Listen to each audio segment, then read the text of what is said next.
Welcome, everyone, to chapter 5 of the Mistress of Orion Hall.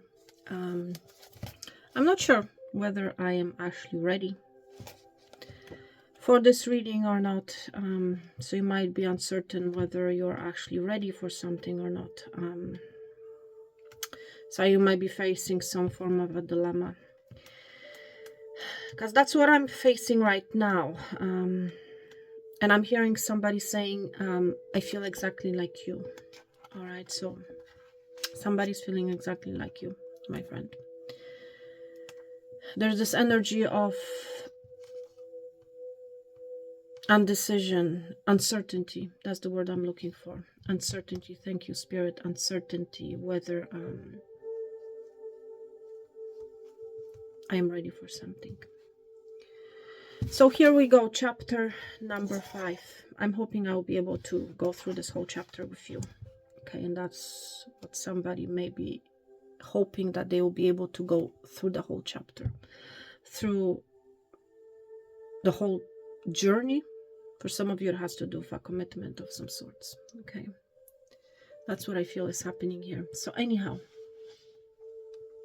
chapter 5. There is no borrowing a sword in wartime. So you might be in a conflict with someone, and somebody may not be sure, or you may not be sure whether something can work out, whether something will work out, especially if you have been in a conflict with someone, and somebody may be reaching out to you. Can we work this out? Can we do something about it?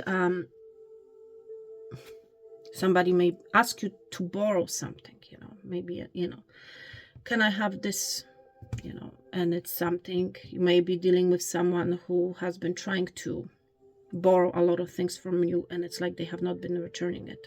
Okay, you might be afraid of lending something to this person, because ultimately you might be afraid that you will actually be slain with that thing that you happen to give to that person. You get my point here. Okay, so do not borrow a sword when there's conflict. Okay, that's literally what it means. So let's begin. In the morning, Lisa woke with her mind full of unfinished, unclear wonderings. So exactly, you might be really unclear, You might be wondering about some sort of a business, unfinished business.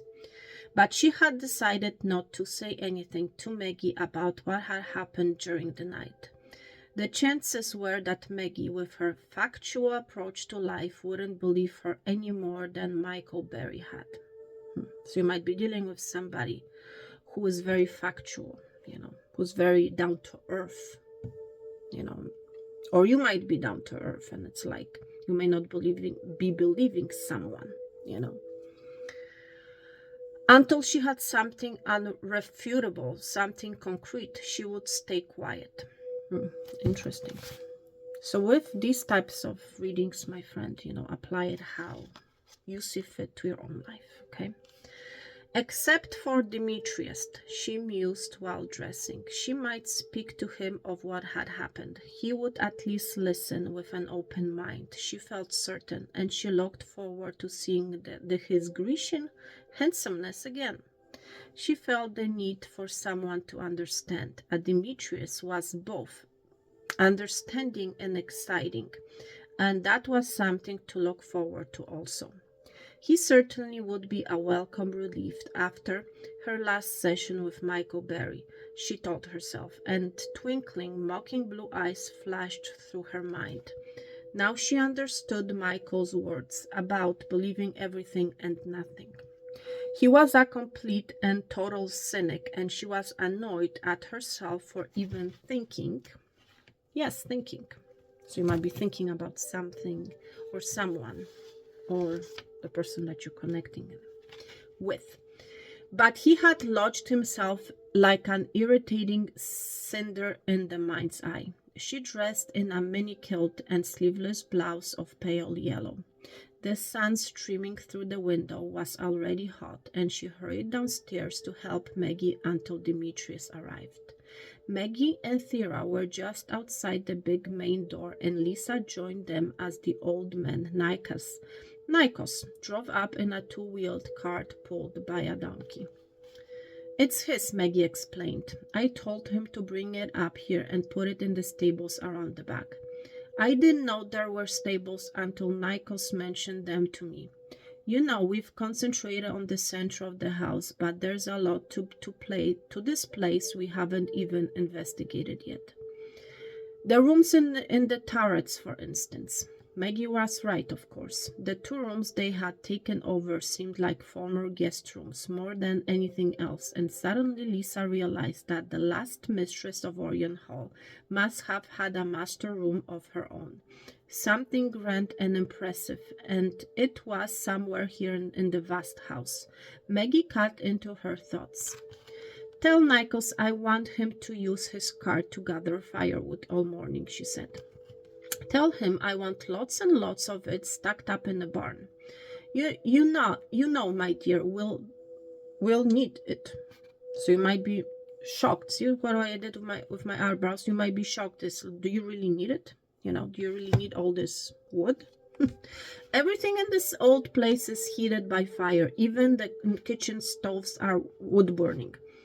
There was a grim annoyance in the older woman's voice, and Lisa put her hand on Maggie's arm. Sorry you decided on this whole thing on coming here. Sorry you decided on this whole thing on coming here, she asked gently. No, Maggie said quietly. Once I get settled, I'll be fine. A little primitiveness is good for one. I've always felt we live with too many luxuries nowadays anyway. Realization? Lisa wondered. So you might realize something. She smiled inwardly. It didn't really matter, so long as it helped. She gave Nikos Maggie's instructions and watched the old man wheel the little donkey cart around the start down the road. Then she went inside and helped Maggie unwrap 3 large bundles of old drapes that, they both decided, were too faded and aged for use. It was a little past 11 o'clock when Demetrius arrived. Looking even more as though he had just stepped from the games at ancient Athens, a fugitive from history pages. His dark handsomeness was made more so by a white, loose-fitting blouse that hung open down the front, crisscrossed only by thin leather thongs. He carried a large wicker picnic basket covered over with white tissue paper, and Lisa saw his deep eyes take in her own long, supple body. He whisked. So your person might be wishing for something, maybe for a date with you. Who knows, right? Or you might be. He whisked the tissue paper from the basket and handed Lisa a bright yellow sunbonnet, its brim trimmed with little red and blue flowers made of straw. For you to wear on our picnic, he said. And whenever you go out in the Cyprus sun. Lisa felt a rush of warmth, and she was touched. She would have reached up to kiss him, but Maggie appeared and she held back, knowing he would see the promise in her eyes. Demetrius shot Maggie a particularly dazzling smile as he gave her a short bow. The sun here on Cyprus is deceptive, he explained. It seems gentle, but it can bake you like a potato. The next time I come, I will bring you one. I've got one. I used to wear gardening back in Sussex, Maggie said. I've got to dig it up out of my trunk. But thank you for the thought, Maggie's eyes. Lisa studied Demetrius with a sharp gaze, though her smile stayed warm. Her aunt really didn't trust handsome men, Lisa noted, and smiled inwardly. A really handsome man had no doubt hurt her many years ago. She turned to see Thera in the corridor, her eyes bright with admiration as she gazed at the sunbonnet. It is beautiful, she whispered to Lisa. The most beautiful bonnet I have ever seen, so bright and gay. I bought it in Famagusta, and when I was there yesterday, Demetrius said. I shall get another bright one the next time I go. There was only one like that. And I love it, Lisa said, adjusting it on her head. Are you ready for a picnic? Most readily, Demetrius said, his warm smile lightening the dark corridor and foyer.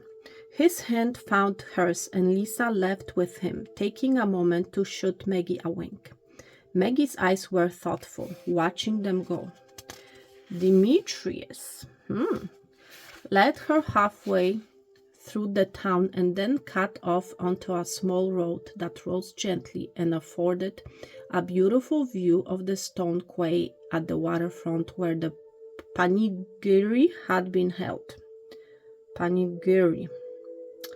As they walked on and the road climbed higher, Demetrius paused to point his arm eastward across the Mediterranean. Syria lives that way, he said, not very far away, and Turkey to the north. He stood for a moment, his eyes narrowed, gazing east towards Syria, almost as though he could see the land. But there was only the blue, and from there flat expanse of the Mediterranean, and his hand closed over Lisa's again. He led her up a narrow trail, leaving the road suddenly, and at last raised she saw the white towers of a Gothic structure on a distant hilltop. Built by the Crusaders, Demetrius said, still run by the Carpathians friars. There are mosques here too, built by Harun al-Rashid, and Hellenic temples erected by Alexander. And you, as a modern Greek man, what do you think of all these different cultures that have marked Cyprus forever? His eyes seemed to harden for a brief instant, but she might have imagined it. She knew, for his dazzling smile was equally instantaneous. As a Greek, I follow in the footsteps of my ancestors, he smiled. I believe, like Socrates, who said he was not an Athenian or a Greek, but a citizen of the world, that it is best to accommodate to all life's fortunes and turns. He turned and led her to still another hill and sat down almost at the very top of it, putting the basket next to him. She lowered herself beside him, and in brilliant sunlight they looked down on the whole long finger of the island that pointed eastward to unseen Syria. It was an eagle's view and breathtaking. She was glad for the sonnet as the sun beat down harshly and only the soft wind offered cooling relief. Demetrius opened the wicker basket, and she saw he had brought chicken legs, sausage and salami, olives and grapes, and thick green wheat bread. He brought forth a chilled bottle of Mavrodophin. Oh my goodness, I cannot even pronounce it. Mavrodophin. A sweet red wine perfect for the highly spiced sausages and seasoned chicken. He also produced a small leather-covered flask of Metaxa brandy, and they ate and drank and talked under the warm and enervating sun. The wine and brandy making the world a deliciously soft, carefree place. Lisa lay back in the grass and looked up at Demetrius, at the handsome, chiseled profile, the sensuous lips. He was watching a hawk slowly wheel in the sky. I love to watch the hawk, he said. They do not fly about aimlessly. They wait until an opportunity comes, and then they take it ruthlessly, instantly. They let nothing interfere with the business at hand, which is, for them, to kill.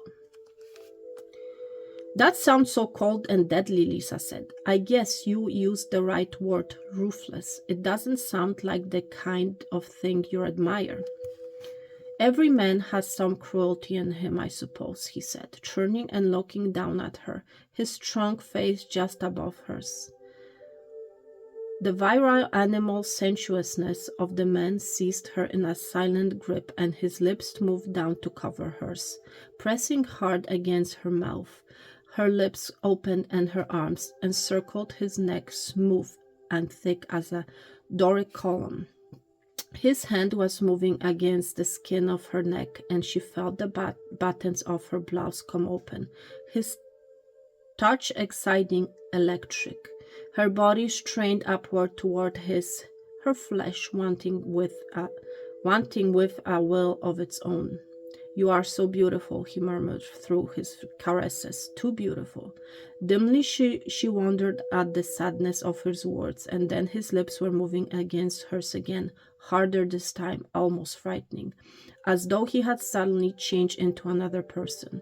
But his touch moved her body forward once more, and then she heard the noise, the sound of loose stones being knocked against and rattling down the hillside. She pulled free and sat up, buttoning the open buttons of her blouse. "Someone's coming," she said, "over on the other side of the hill." Demetrius nodded, and she saw the momentary line of annoyance as his lips set together tightly, surprisingly harsh. He poured himself some brandy as Lisa looked back at the top of the hill, where the sounds of someone approaching grew louder. As she watched, a head appeared, reddish hair, hardly combed, followed by bright blue eyes that peeked over the rise.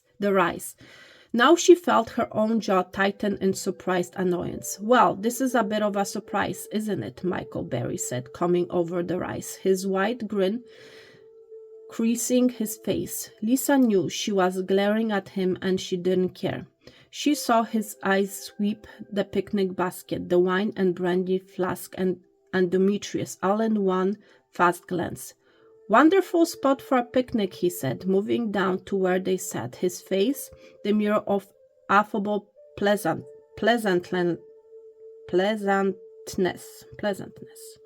"Demetrius, this is Michael Berry," Lisa said stiffly. "Ah, yes, the archaeologist who lives in the cottage," Demetrius said. His smile for Michael was so warm, Lisa wondered how he could be so well-mannered. She couldn't think of anyone she would have less wanted to see than Michael Berry. "What a bright, charming bonnet," Michael said, kneeling down beside her. "Demetrius gave it to me this morning," she said, smugly, and wondered fleetingly why she took such pleasure in telling that to Michael Berry. Michael's blue eyes held hers with that infuriating, mocking amusement in them that seemed to say he knew they'd been making love on the hillside, and that he knew just what was going on inside her. "How is your archaeological work coming here on Cyprus?" Demetrius asked Michael. "Getting anything really good?" "Quite a bit," Michael said bluntly. "Found the most unusual item last night. I haven't really classified it yet. Beautiful little figure." Lisa managed to keep her face expressionless, but her eyes fastened on Michael were pinpoints of fury. He shot her a bland smile, ignoring her eyes. "I should like to see the little figure you found sometime," Demetrius said innocently. Michael gave him a broad grin that included Lisa. "You very likely will," he said. Lisa wanted to slap him so hard that her hand trembled. "Some wine?" Demetrius offered politely. "No thanks," Michael said, getting to his feet. "It makes me see things." "You bastard," Lisa said silently. He tossed Lisa another smile, affable on the surface, filled with mocking laughter inside.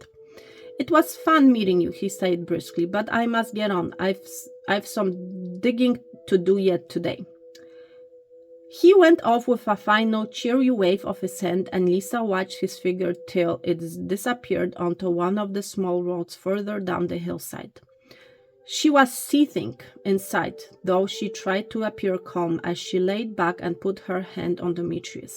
He turned and studied her, stroking her hair with one hand. She tried putting her arms around him, but then she drew back. It was no use.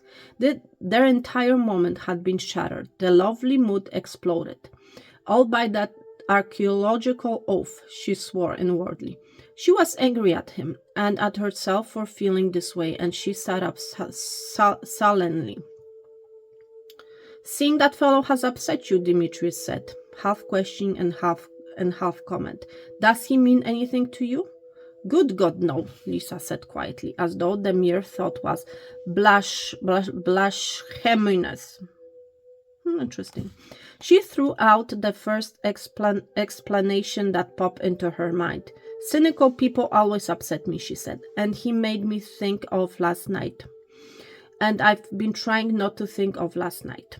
She had still been wavering about whether to tell Demetrius, but now she wanted very much to tell him, and suddenly she realized that he might know the legend of Athena.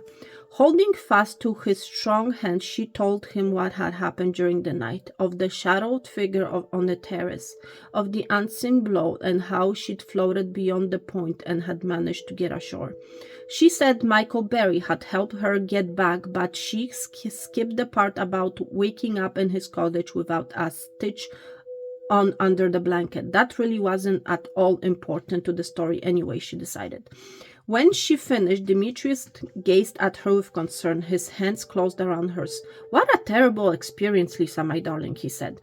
The deep liquid depths of his eyes were troubled, and it was obvious that he, for one, didn't treat her story as that of psychic hallucinations. "It was someone, Demetrius," she said. "Someone who tried to kill me. Do you think it could have been that man Costa? I told you about standing up to him over Thera. He threatened me then." Demetrius' classic profile turned and stared away for a moment. "I doubt it was Costa," he said. "The man has anger, but it comes from fear and shame. I do not think he could kill." Lisa saw those burning, piercing eyes in her mind and was far from sure he could not and would not kill. But she didn't argue the point. Instead, she pressed Demetrius further. "I have been told the villagers believe that the spirit of Athena, the last mistress of Orion Hall, still prowls the lower terrace on fog-bound nights, waiting for vengeance of some kind," she said. "What is the legend of Athena, Demetrius? I saw her portrait in the cellar, and I know now why so many of the people stared at me. I look almost exactly like her, but I saw fear in their eyes. It must have something to do with the legend. Can you tell me about it?" He pursed his lips and looked at her with narrowed eyes. "Yes, I can tell you the legend of Athena," he said. "And it is true that many of the people of the village still believe she prowls on the night of the fog. The older ones believe it is a certain truth. Many of the younger ones listened and wondered. It is forbidden to scoff at the beliefs of your elders here on Cyprus, but of late the sound of her strange wailing cries have been heard more and more. There are few now in all the village who would dare to scoff at the legend." "And why do they fear the legend?" Lisa asked. "I want to know the whole story." Demetrius sat back, reluctance tingling his face, but he spoke to her in flat, emotionless tones. "Athena was a girl here in Carmania of indescribable beauty," he began. "But she had a terrible temper, and those who crossed her soon had unexplainable accidents. Belief in the existence of witches was common everywhere in those days. But they were not sure she was a witch, so they banished her from the island. While she was on the roads, she met and married a rich young Englishman." Lisa nodded. "That, of course, would be Richard Willis, her great-grandfather. Athena returned to Cyprus and to Carmania as his bride," Demetrius went on. "He built Orion Hall for her. Not long after it was finished, she was killed in an accident, and Athena became the mistress and ruler of Orion Hall. The legend has it that she began to reveal herself as a true witch and exercised terrible power over the people of the village. That portrait you saw used to hang in the town meeting house, put there by Athena to remind the people of her presence." Wow. My throat became dry.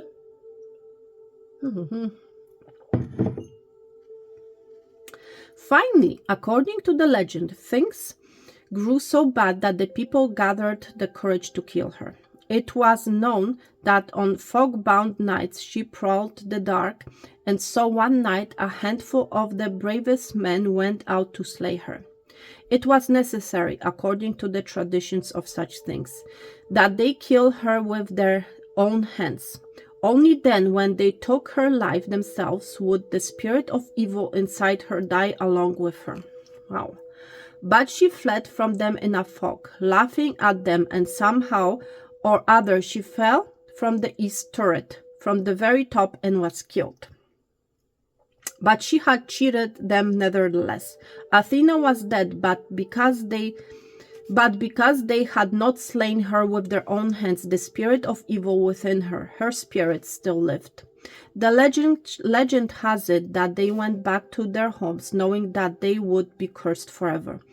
And ever since, according to the legend, the spirit of Athena has prowled the terrace on the fog-bound nights, for it was such a night her body was killed. She calls and wails, daring someone to come to face her vengeance.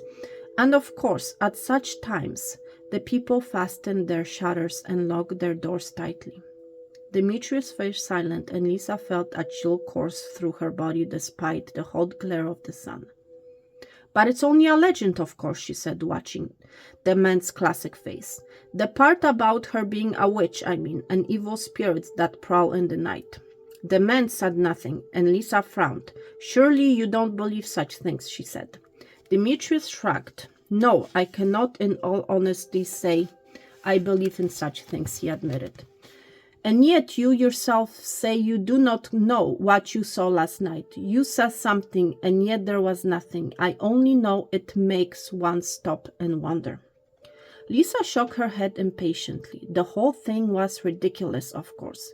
Only, and her jaw tightened, she really had no explanation for last night. There had been something, and yet nothing. Something there, but not there. A blow felt but from out of the night and the fog, from an unseen hand. She shook herself and knew she had to get away alone to think this strange and chilling business out on her own. Take me back, Demetrius, she sighed quietly, putting the sunbonnet forward on her head.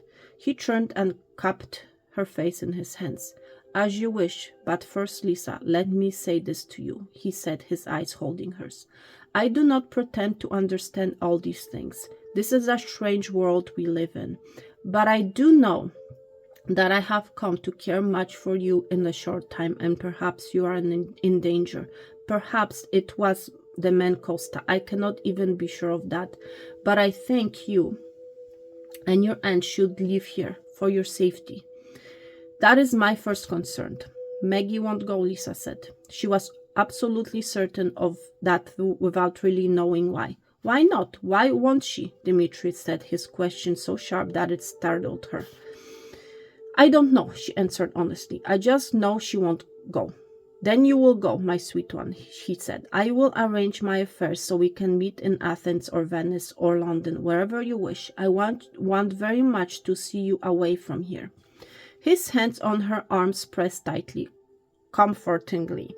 I'll have to think about it, Demetrius, she said. I speak for your good, Lisa, he said. No, I will change that. I speak for our good. Perhaps what happened was just something that will never be explained. And then perhaps there's danger for you here. The important thing is not to risk your life, my darling. He folded her arm in his, and she clung to him as they started down the hillside. At least here was deep concern and not cynicism. And she, moved and grateful for it. When they reached the doorway of Orion Hall, Theora was outside clipping off overgrown vines. Lisa saw the girl's eyes caress the sunbonnet again enviously. She kissed Demetrius quickly on the cheek and hurried inside to her room. Whipping off the sunbonnet, she threw herself on the bed and stared up at the ceiling. Her mind swam with dark thoughts, and she fought to sort them out, to make sense out of what made no sense. And as she tried to arrange what she had experienced and had heard in some kind of cohesive order, she began to realize that she herself was being torn by a strange inner struggle. She wanted facts, yet she felt herself drawn to the dark mysteries of the unknown. Witches, spells, evil spirits, these things were ridiculous, ancient superstitions. They were indeed legends. They weren't real. Even when people believed in these things, they weren't real, she told herself. But then, The question sprang up at her. What makes a thing real if not believing in it? Where did legends end and reality begin? Was there a clean dividing line? Greek history and story and drama was filled with these unreal beliefs. Sophocles, Euripides, Aeschylus, and the other great Greek dramatists, cornerstones of all drama that has come since, used witches and curses and the spirit of evil as an accepted fact of life. But of course, it was so accepted in those ancient days. Much that was unreal was believed as completely real. Things we laugh of today. Things we laugh at today. Yet she wondered, do we laugh only because we dare not look too closely? She recalled Maggie's words about the Greek in her imagination drawn to the dark and unknown, and she got up, angry at herself, and paced the room. It was ridiculous, the whole idiotic business, she told herself. Her other self angrily pulled at her. She was a modern girl from Vermont, educated to think clearly. Though reason, light, not dark imaginings were what was needed. She sorted out events once again in her mind as she paced the room. She had seen nothing. She had seen something. That much she clung to. But she had to admit it could have been any robed figure. She could even have imagined it was robed in black when in reality it was just someone else there, such as Costa. Wow.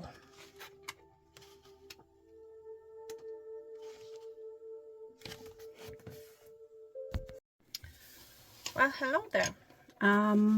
Wow, where should I begin? Let's begin with the second part of chapter number 5. So, right off the bat, let me tell you, I feel like there might have been a pause in a particular situation in your life, most likely a connection. And it's like there's a continuation to the story, I want to say. It's like you may have thought that it has ended, but in fact, it was only a pause, okay? Before a new chapter is opening up, before a new door is being opened. So yeah, there's always a reason, my friend, for everything, and I had to pause. In the middle of that chapter, I just had to pause. So there had to be some form of a pause, okay? And now, let me tell you, there's a new energy. There's a new energy and a new vibe, I want to say. You may have released a lot of things from your life since then, during that pause or since that pause, or the person that you have been dealing with, okay? So please take it out, resonate. But having said that, let's continue. Let's continue with the story. She thought back again to the very beginning of it all. So you might be, again, reminiscing about the beginning of this whole story, I want to say. You know, when this story reappears, when this story begins all over again, you might be in this energy of reminiscing how it was, or you might be revisiting the past, okay? It was he who had stood outside the hotel in London. She was convinced of that now. And then there was the little lawyer, and once again she saw the cold, deadly glitter of the man's eyes. And the accident with the crane on the dock of Pyrrhus, was that really an accident? And then, of course, that business with Maggie aboard the ship. That was no longer a question mark in her mind. Her suspicions had become certainties. Wow. Certainties. The words struck at her like a blow, and she sat down on the bed, suddenly very depressed. There were no certainties. Damn it, she had to admit, or very few. Everything that had happened was clouded in uncertainty. So I feel like, my friend, you may have been dealing with a very uncertain situation. That's why there needed to be a pause, a refresh, and a departure of energy that was meant to leave, I want to say, transmute and transform. And I'm wearing actually black. This is no coincidence, let me tell you. Anyhow, let's continue. Everything could have been accidental. Maggie could have been sleepwalking. Costa could have been outside the hotel watching her and Maggie. Or it could have been someone else. Or he could have been there but on business of his own. He might have been waiting there for someone else. She could have seen a figure on the terrace, and she felt sure she had, but Michael Berry could have been right. Her imagination could have run off with her, much as the thought made her furious. And so, in cold examination, there were no certainties. The only hard facts she had were so strange that they didn't fit anywhere. Her fear of the terrace steps and of the pomegranates the old woman had pushed at her. They were facts, those fears, but unexplainable, incomprehensible, unreal of themselves. Lisa got up and hurried down to the wide stairway and out of the house. Maybe a good walk would help relieve the tension inside her, she told herself. It was this island that added to her inner confusion, to the whole eerie affair. Excuse me, oh my goodness. Somebody may be stumbling on their words, let me tell you. The people on it lived in awe of the unknown, afraid of forces greater than they, born and bred with a heritage of dark terrors. So, my friend, listen, you might be feeling hot right now. That's how I feel. And it's actually extremely cold outside. And I'm feeling hot, so there's definitely maybe a change of temperature. It was a place carved out of contrasts, fed by the legends of many cultures, and wrapped in superstitions. It resisted logic and tried to bury reason under a blanket of ancient beliefs in a climate of fear. But these superstitions, these legends, were not abstractions. They touched her somehow. Foolish as they might be, they reached out to touch her as if they were real, and in a way that made them real. Lisa had walked quickly, head down, and now she found herself along the stone quay of the town's seafront. She paused to look at the 3 fishing dories tied to the quay and thought of the sound of a rowboat she had heard during the night. Still in her cloud of thought, she heard a voice from nearby. "This must be my lucky day," it said, and she turned to see Michael Berry sitting at a small marble table outside the coffee house. His grin, full of insouciance.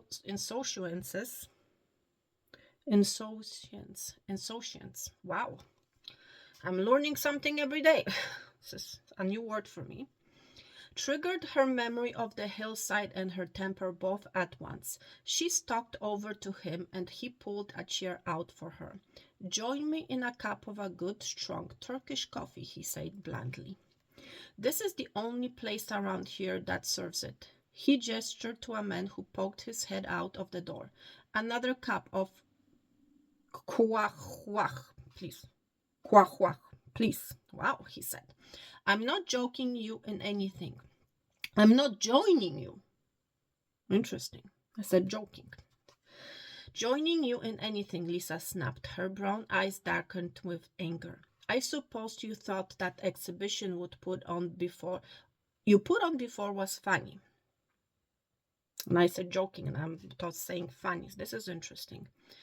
So it's like you may be expecting something, that there's some form of a continuation to a particular story. If you're currently not experiencing continuation of a story, then let me tell you you're about to. Okay? He frowned in a mock protest, his blue eyes twinkling. "What exhibition?" he said. "I enjoyed bumping into you and your friend Demetrius. All those smart-ass remarks about your archaeological discovery last night," Lisa huffed. "Oh, that," he smiled. "Come now. Where's your sense of humor, my girl?" "I'm not your girl, and I wouldn't be for anything," Lisa flung at him. "And I'm afraid my sense of humor isn't improvised by being laughed at and treated like some silly child." He pursed his lips and gave her a long sideways glance, and his blue eyes lost their mocking laughter for a moment. They were almost understanding, she saw in surprise. "You're still sure someone was on the terrace last night?" he asked quietly. "You're still convinced someone hit you from behind?" Lisa's lips tightened, and a sudden rush of despair flooded over her. Angry at the tears that welled up into her eyes, she cast out her words in bitterness. "I don't know what I'm sure of anymore," she said. Well, turning her head away and waiting to hear some cynical remark, gloating or mocking. But Michael said nothing, and she was grateful for that, and surprised. He did have some vestigial sensitivity, perhaps. The man brought the quack, and she took a large sip of it. I'm getting a hang of it. Hot, it was both bitter and sweet and terribly strong, and she felt her eyes blinking. Michael, sipping his slowly, watched her with a small smile edging his lips. "What caused this sudden lack of uncertainty?" he finally asked, and she shrugged helplessly. "I'm certain one moment and then not the next," she said. "I think maybe it's this place, but I know the legend of Athena now." She couldn't keep the note of smug triumph out of her voice, and she was annoyed that he seemed only curious and not chastened. Wow. "Oh," Michael said, a rising note of questioning appraisal in one word. "Your friend Demetrius tell it to you?" She nodded and proceeded to tell him everything Demetrius had told her, watching his face intently as she did. But he kept a bland, irritatingly frustrating, expressionless mask on.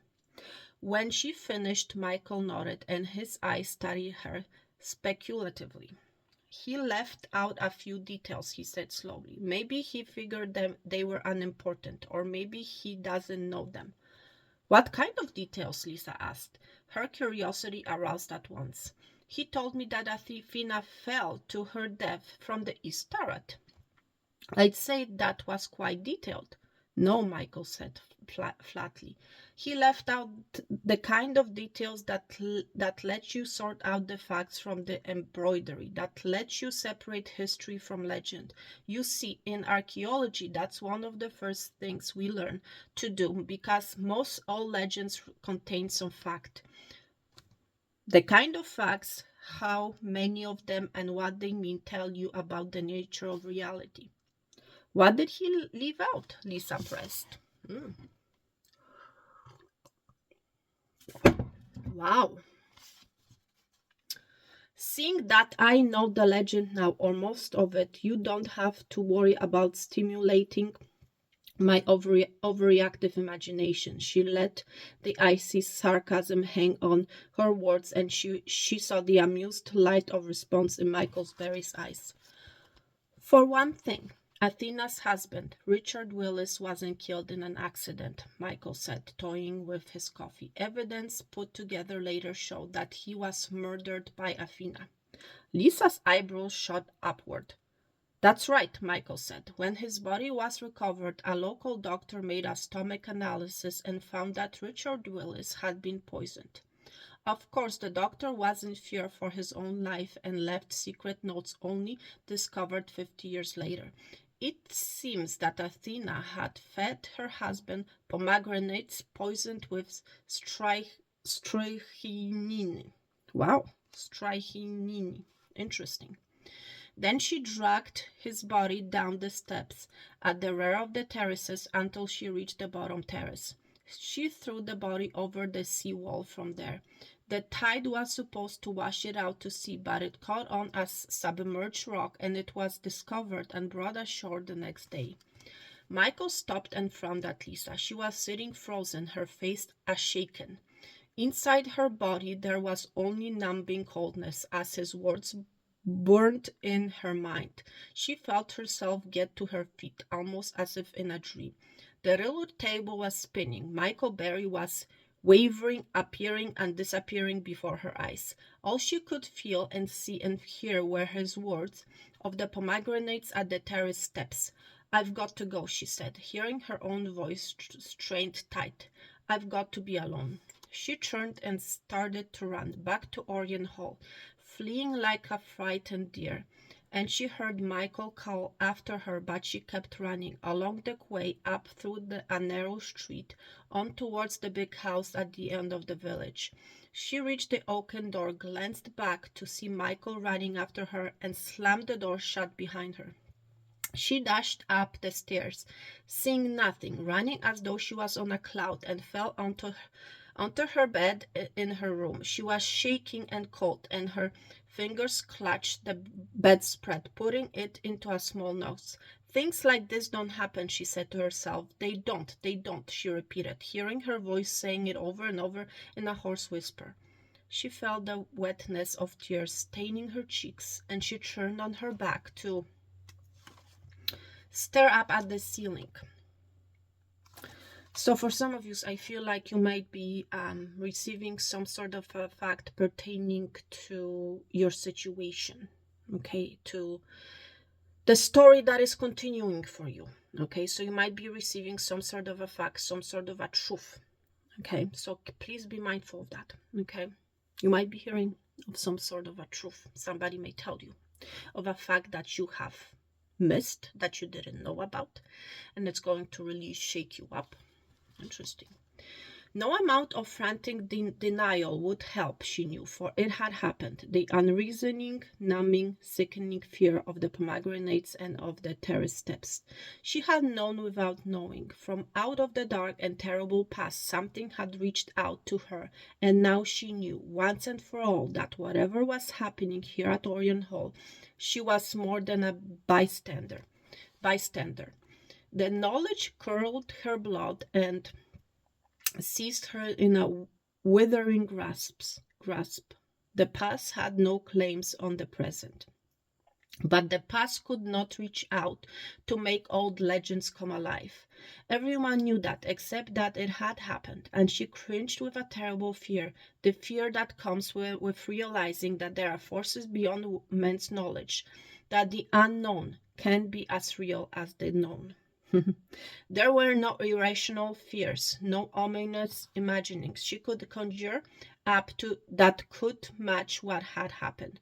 Not so long ago, before modern men became so cynical, and certainly in the days of the ancient Greek civilization, good and evil were not mere words. Evil was a real thing, a tangible entity, a spirit that had a life and a force of its own.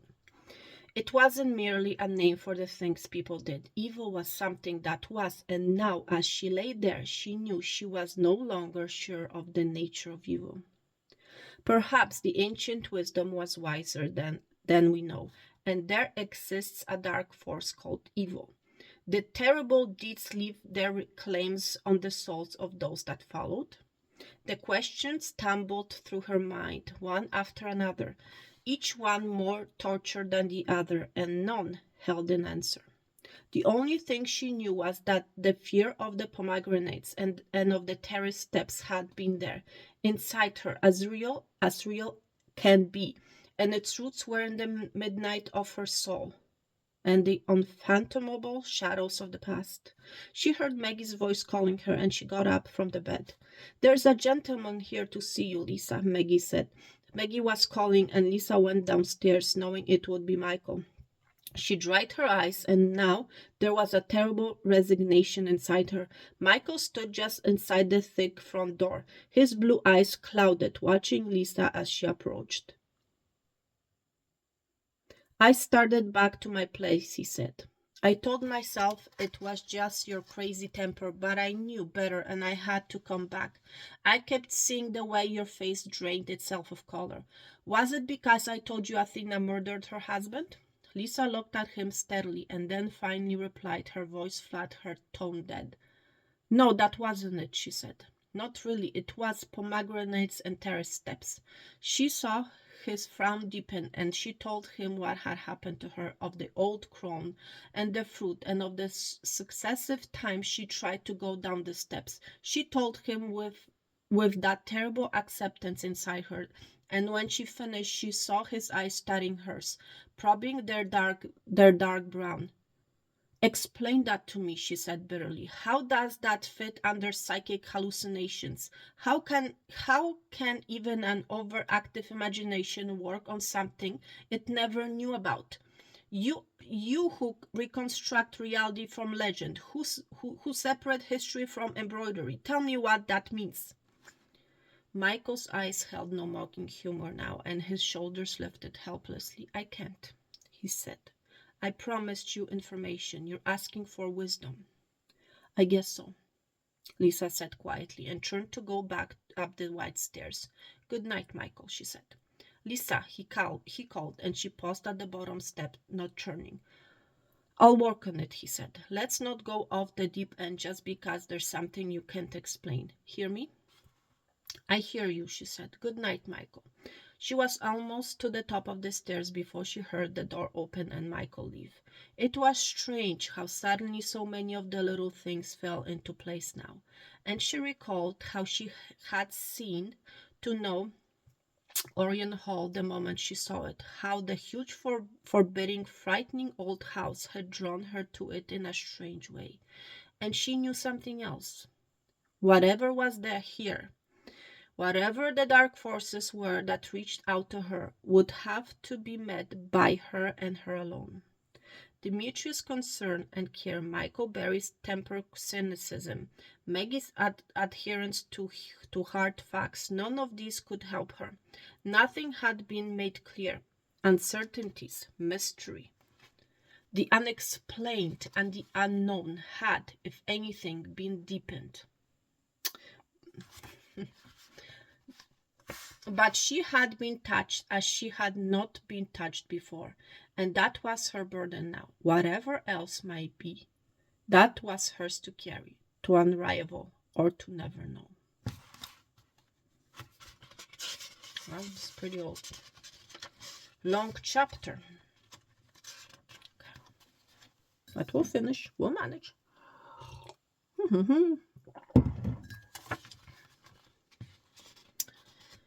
Lisa succeeded in being at least a shell of her usual self at dinner, and as Maggie had reached the end of her day's energies, the evening ended early. Lisa went to her room and lay down on the bed. The thoughts in her mind had stopped whirling, and an almost calm determination had replaced them. She knew the first thing she had to do. If the past reached out to touch her, perhaps the answers could be found if she tried to touch the past. If she could, it might carry its own message. And if she could not, perhaps the dark shadows that had come to cloak her heart had a lining of hope. Perhaps. She lay quietly and listened to the night grow older. When the house was silent and she was certain everyone else slept, she rose and went outside and down the staircase. She took one of the kerosene lamps from the dining hall. The light cast tall shapes on the stone walls as she moved towards the east turret. It was from there Athena had fallen to her death, Demetrius had told her. Had she gone to hide in her room, or had she gone there to get a weapon, to take up a position from where she could fight off her attackers? Whatever it had been, it was one place where she could perhaps touch the past, Lisa knew. And her first steps were drawn to the great convex walls of the east turret as surely as though a magnet pulled them. The lamp cast its yellow circle of light ahead of her as she ascended the few steps to the rounded walls of the turret and to the wooden door there. The heavy bolt of iron barely moved as she pushed against it. Setting down the lamp, she seized the handle with both hands and pushed with all her strength. It gave way reluctantly, as though it were unwilling to offer up its secrets, but finally the door stood open and she pulled it wide. Lamp in her hand, she entered the turret and looked at the circular steps winding their way upward, dark and dusty. Here was one place no one had entered since it had been shut. A strange excitement seizing her, she began to climb the steps. They went up in a slow circle following the wall, and suddenly she came to a landing and a closed doorway. The steps continue on above it, but Lisa stopped and approached the door, her heart pounding.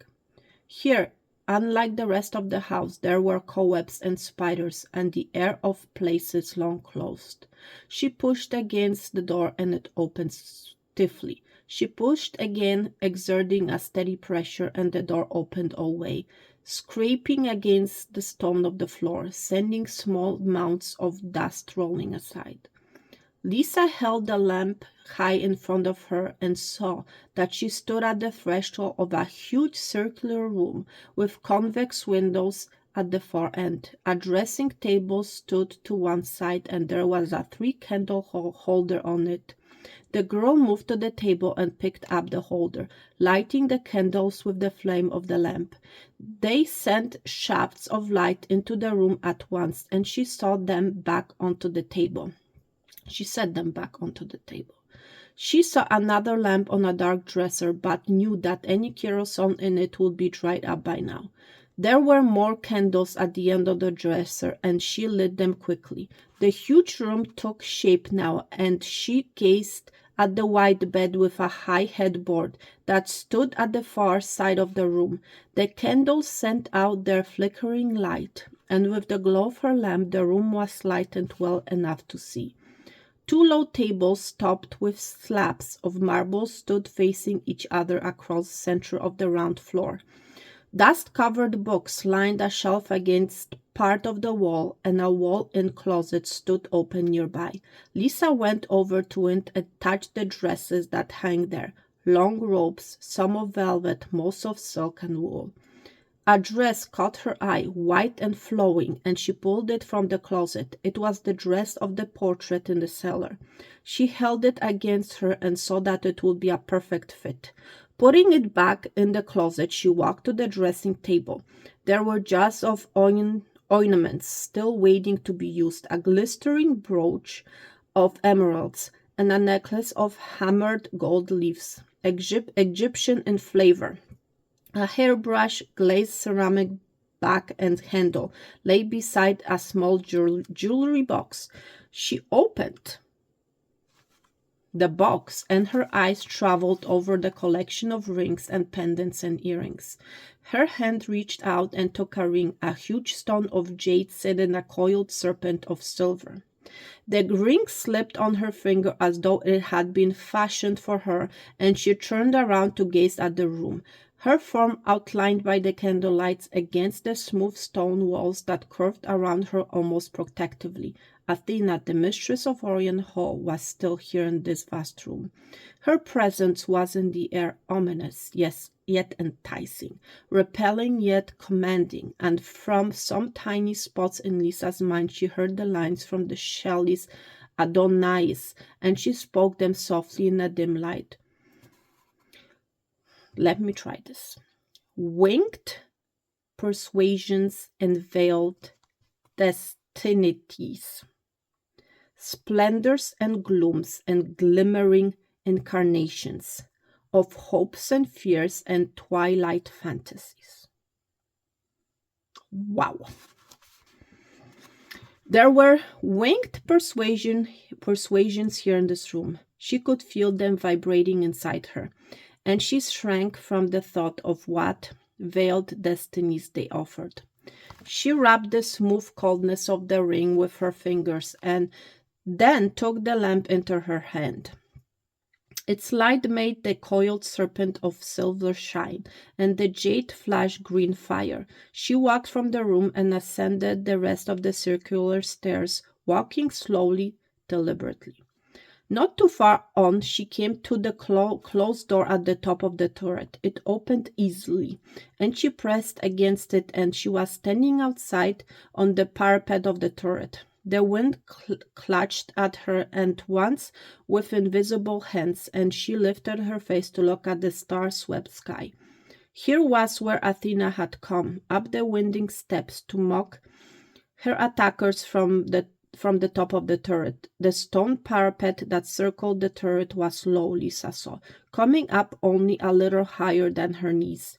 And yet Athena must have known this and been aware of the danger of it.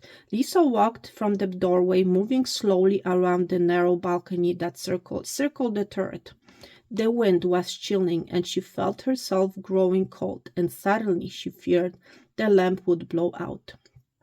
Quickening her pace, she hurried on to complete the circle of the turret. She was just returning to the front, high above the Mediterranean, when she was flung forward as though a giant hand had pushed her. She screamed and heard her scream taken by the wind and carried off into the night, and then her legs hit the low top of the parapet and she was falling forward over the edge, hurtling to her death. Wow! Desperately she flung out her arms and fell the stone top of the parapet. She closed her arm around it and felt her body swing hard, hitting the edge of it, and she didn't dare look down. The pull of the wind told her she hung from the side with only the grip of her arm pressed against the top of the parapet between her and death.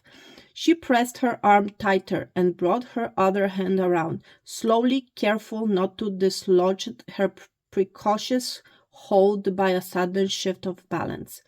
Her hand slid on the smooth stone, but she reached out enough to curl her fingers around the far edge of the pull. Her arms were growing numb quickly, and she knew it would soon lose its strength. She pulled upwards and managed to lift herself over the parapet enough to lean on top of it and draw in deep draughts of air. Then, pressing down with her hands, she pushed herself up a few inches more and got a leg halfway over the edge of the stones. Once again, she rested and caught her breath. Still being careful not to make sudden moves, she pulled herself up again until she got one leg entirely upon the parapet edge, and then, and only then, did she move quickly, throwing herself down to the balcony of the turret to lay there, her heart pounding furiously in her breast. The shattered glass of the kerosene lamp lay just ahead, a grim marker of how Death's hands had clutched at her. Lisa sat up and then pulled herself to her feet. Now, for the first time, she could wonder at what had happened, for once again an unseen force had struck at her. Turning in the direction she had come, she peered at the balcony curving emptily about the roundness of the turret. Cautiously, she stared back, retracting her path. She put one foot out at a time, testing each step, and then, suddenly, her foot turned under her and she felt the loose stone dip as she pressed down on it. She pressed again, and on one end of it went down like a child's seesaw. That was what had done it. Coming from the other direction, she had stepped on it and had been pitched forward, the low edge of the parapet catching her just above the knees to send her hurtling over the edge.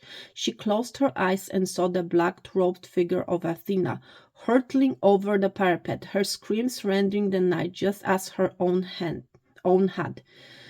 Kneeling down, she examined the stone. It had simply come loose, and it moved as on a hinge when pressure was put on it. Only the stiffness of years of accumulated dirt had stopped it from turning more quickly.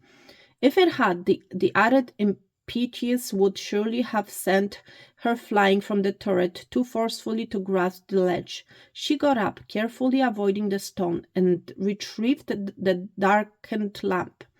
At the door leading from the turret, she looked back and shuddered. She had uncovered a fact, the fact of how Athena, mistress of Orion Hall, had fallen to her death. One of those facts that Michael Berry said lay inside every legend. But it was also a fact that twice she had narrowly escaped death, and both times the spirit of Athena had been there. Each time something had made her go in search, and each time death had lain in vain. A coincidence, or winged persuasions and veiled the destinies? Lisa almost smiled to herself, whatever the reasons, until she found out she knew she would live with the legend of Athena as a part of her very inner being. Wow. She closed the door and went down the steps, led by the glow of the candlelight from the big circular room not far below. When she reached it, she stopped and blew out the candles and wished she could blow out the cold fear inside her as easily. Closing the door, she made her way down the circular stone stairs in complete and total blackness, holding the broken lamp in one hand, the only sound the beating of her heart. Finally, she reached the bottom and emerged from the turret into the house, bolting the door after her. She went to the room and fell onto the bed, and sleep came over her almost at once. The sweet refuge of the troubled mind and the tortured soul. All right. Thank you so much for sticking with me. Thank you so much for listening. On to another chapter.